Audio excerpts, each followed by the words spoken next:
Let's say there are two people. One of them is an extremely hardworking person, while the other one is a half-assed person trying to just get over with the task. And who do you think is gonna achieve more? They both had the same start. They started at the same time. They had the same opportunities, but the only difference is one of them is more hardworking than the other. Who do you think is gonna be succeed? No shit.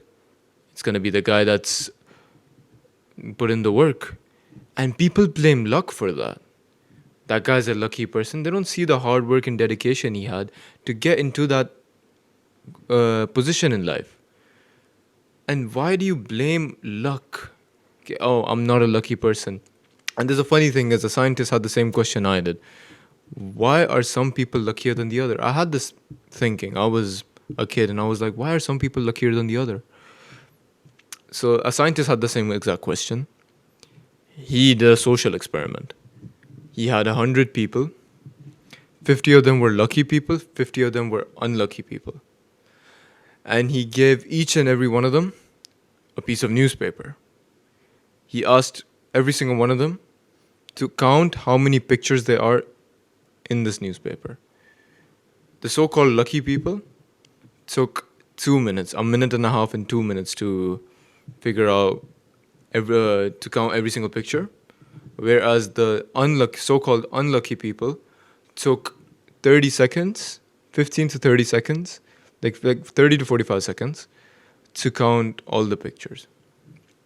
Look at the ratio. You can clearly see by the lucky people's self-conscious, they have it in their subconscious mind to be in hard work, to just give it all. If I'm counting, okay, let's suppose I'm counting pictures, I'm going to give it my best so that I'm not wrong. Double check. So whereas the so-called unlucky people are going to half-ass it and say that I'm unlucky.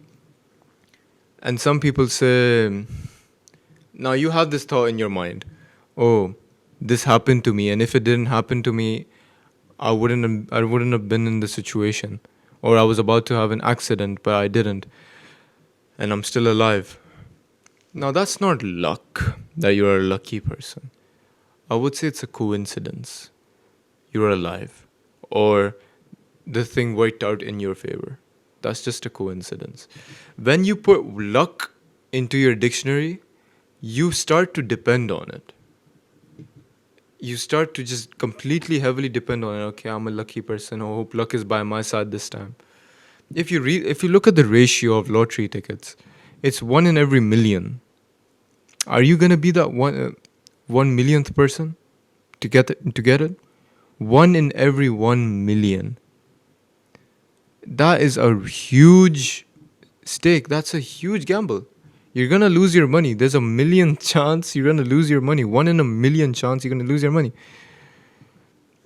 So why believe in luck? Why not believe in dedication, hard work? It's never gonna work out for you like that. Now let's change it up a bit. Let's ask a different question. Hockey players.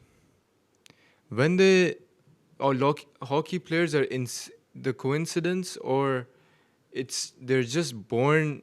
I wouldn't say the word lucky, but I would say it was just a coincidence they were born in the early, because hockey trials just end at January 1st.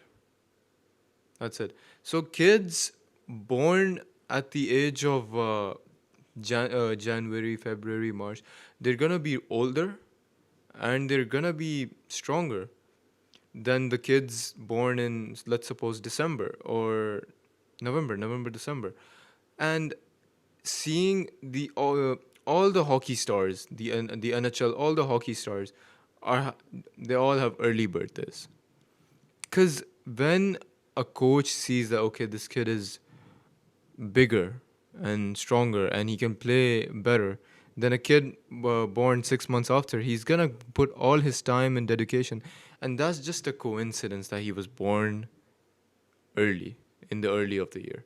You can see every single hockey player is gonna have an early birthday, and that just makes them gifted.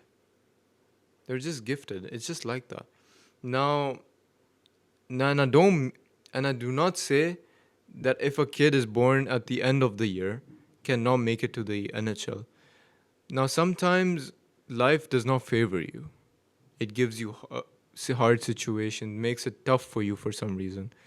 But if you keep thinking that, oh, life just didn't make it easy for me, I'm just not gonna achieve that goal, you're never gonna move. Never ever gonna move. If I suppose I'm a lucky person, I'm not. Coincidence was by my side. I was gifted. I was born in a good household. But there are kids out there that were not born in a good household. I was gifted, but some kids are not. If that kid has that dedication to do what I'm doing, he's gonna make it. He's gonna be in the same position I am. Even though I was gifted, I was born in a household, I had the money to buy some equipment. But then that kid didn't. But his dedication is gonna force him to get into the same position I am. Now, luck didn't favor us. I'm here, he's here, but it just made it difficult for him. Life just made it difficult for him, and life makes it difficult for you. You see, some people are gifted, and you say, oh, why am I not gifted? That's just life. Some people are gifted, some people are not. Why do you gotta beat yourself down instead of focusing on what you have to do ahead, instead of focusing on the task ahead of you? Okay, I was just editing this video, and someone asked me that what was I doing? So I was telling him I was talking about how luck is pretty stupid, and he was like, "You're stupid for not believing in luck." And I was like, "Bro, it doesn't work like that." Like I was just talking about how it's usually a coincidence. He's like, "Shut your mouth" and all that stuff, and I was like, "Man," and that just proved that I don't need to talk to that guy. I've been reading too many self improvement books like 48 Laws of Power and all of the whatnot. And it just shows that I don't need to talk to that guy anymore. I don't need to give him a response. And that's what I tell you guys as well. I figured you guys would learn something from this situation that I went through. And you guys will learn from that. What you guys will learn is that you don't gotta give a response to every single one of the people. Every single person that's gonna degrade you or just be like, oh, you're stupid, you don't know what you're talking about, it doesn't mean anything. They're just haters that are trying to push you down from your goal. Now I know I believe in what I'm talking about, and I believe, and every single word I've said, and I said with dedication, as in with full honesty to you guys. And that guy was just like, oh, I don't believe in it, and you should too. He was trying to force his opinions onto me, and I would never do that to someone. And I find that quite stupid way he was trying to do that. And I would suggest if you guys went through a situation like this, just ignore him completely. Just like, bro, okay, you're right. There's no point in arguing with a donkey. You're gonna be a donkey yourself.